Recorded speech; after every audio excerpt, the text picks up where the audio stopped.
Guys मावशीचा पोरगा आमच्या माग माग लागून तर आलता, पण तसा पाळणा चालू होता. तसं बाईचं रिएक्शन आणि त्यांनी शिव्या घातल्या त्या भैयाला एकदम बेकार. नमस्कार आणि आमची मंडळी. गँग भजन प्रेमी झालती. तर व्लॉग एंड पर्यंत बघा, सगळं समजेल.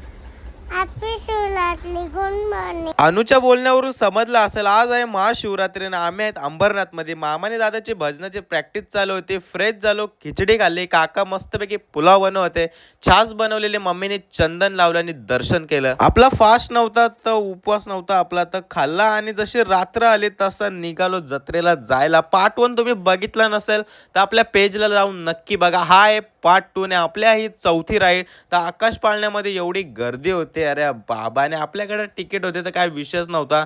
नंतर कसा तरी गेलो आतमध्ये आणि आपला तेजस भाईचे रिएक्शन बघा फक्त. गाईज वरतून व्ह्यू दिसत होता, आय हाय एक नंबर. आणि आपल्या तेजस भाईचे रिएक्शन बघा.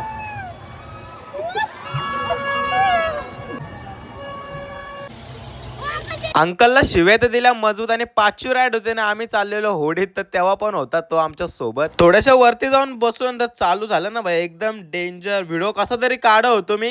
नंतर दादा आपला वरती होता, आपला तेजस भाई पण होता, पण तो खाली होता. मी व्हिडिओ नाही काढली, भाई डायरेक्ट झोपलेला. आपल्याला मंदिरात जायचं होतं, पण मंदिरात जायचं कसं तर आपल्या सोबत मन्या भाई होता आणि मन्या भाईने सेटिंग लावून दिली ती. फायनली एंट्री भेटलेल्या, गेला आतमध्ये ने. आय हाय काय दिसत होतं, काय लाईटिंग आणि डेकोरेशन एकदम मस्त होतं. गाईज या होलातून ना आतमधलं थोडस दिसत होतं आणि बरं वाटलं बघून. नंतर आम्ही फोटो वगैरे काढले आणि एकदम प्रॉपर आमचं काम 25 झालं आणि निघालो नंतर आम्ही घरी जायला. मन्या भाईला पण थँक्यू आणि तो इथला गेटवर दादा होता, त्या दादाला पण थँक्यू बोललो. थँक्यू दादा सोडल्याबद्दल. घरी जसा आलो तसा पूजा चालू होती, तर आपण पण आरती घेतली आणि अनु आणि मी मस्तपैकी आरती करत होतो. नमस्कार मंडळी. आजच्या या महाशिवरात्रीच्या मंगल समयी आपण एकत्र जमलेलो आहोत. सर्वात प्रथम तुमचे हार्दिक हार्दिक स्वागत आणि इथे जमले म्हणून तुमचे हार्दिक हार्दिक आभार. मामाचा काय नाद करता तुम्ही बाई. कानडा राजा पंढरीचा. एकदम सिरियस भजन आहे. इकडे लक्ष द्या. माननीय सौ कविता इकडे लक्ष द्या. आता तरी देव मला पावशील का?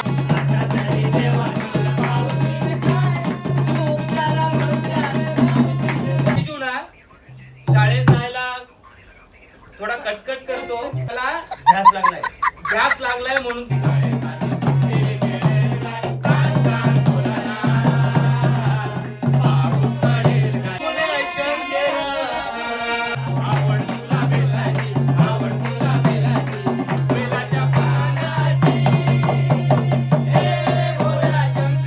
मजा